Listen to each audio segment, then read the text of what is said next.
গত ২০ আগস্ট হঠাৎই বন্যার কবলে পড়ে দেশের ১১টি জেলা। কোনোরকম আগাম সতর্কতা ছাড়াই ত্রিপুরার ডম্বুর বাঁধ খুলে দেয় স্মরণকালের সবচেয়ে বড় মানবিক বিপর্যয়ে পড়ে দেশের লক্ষাধিক মানুষ।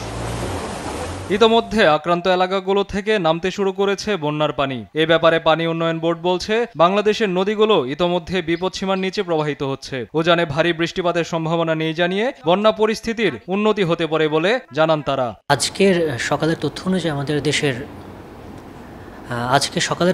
আমাদের দেশের সবকটা নদীর পানির বিপদসীমার নিচে দিয়ে প্রবাহিত হচ্ছে এবং উজানে তেমন কোনো কোথাও অতি ভারী বা ভারী বৃষ্টিপাত পরিলক্ষিত হয়নি, যে কারণে আগামী ২৪ ঘন্টা ৪৮ ঘন্টা পর্যন্ত দেশে নদীর সময় বিপদসীমার নিচে প্রবাহিত হবে এবং পানির সমতল সামগ্রিকভাবে হ্রাস পাচ্ছে। কুমিল্লা, ফেনী, লক্ষ্মীপুর, নোয়াখালী যে অঞ্চলগুলো রয়েছে তার ওগুলো পানি মূলত আসে ত্রিপুরা অঞ্চল থেকে।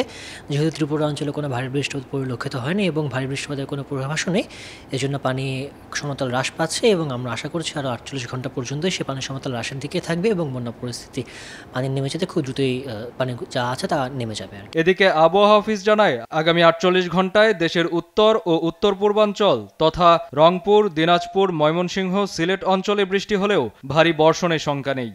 আগামী ২৪ ঘন্টার আবহাওয়ার পূর্বাভাসে বলা হয়েছে, রংপুর, ময়মনসিংহ, চট্টগ্রাম এবং সিলেট বিভাগের অনেক জায়গায় বৃষ্টি হতে পারে। আর এছাড়া রাজশাহী, ঢাকা, খুলনা এবং বরিশাল বিভাগের কিছু কিছু জায়গায় অস্থায়ীভাবে দমকা অথবা ঝড়ো হাওয়া সহ বৃষ্টি অথবা বজ্রসহ বৃষ্টি হতে পারে।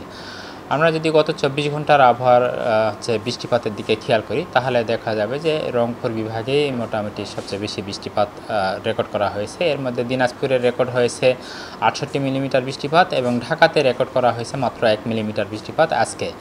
আমরা আশা করছি যে আজকে থেকে আগামীকাল এই সময়ের মধ্যে তুলনামূলকভাবে বৃষ্টি কম থাকতে পারে, তবে আগামীকালকের পর থেকে পরবর্তী ২ দিন বৃষ্টি মোটামুটি একটু বেশি থাকতে পারে, বিশেষ করে দেশের উত্তর এবং উত্তর পূর্বাঞ্চলের এলাকাগুলোতে, অর্থাৎ রংপুর, ময়মনসিংহ, সিলেট এবং চট্টগ্রাম বিভাগে তুলনামূলকভাবে বেশি বৃষ্টি হওয়ার সম্ভাবনা রয়েছে।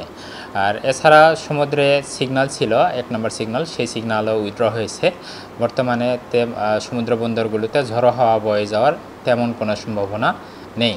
আর এছাড়া আমরা আশা করছি যে আগামী কয়েকদিন সমুদ্রের আবহাওয়া মোটামুটি ভালো থাকতে পারে।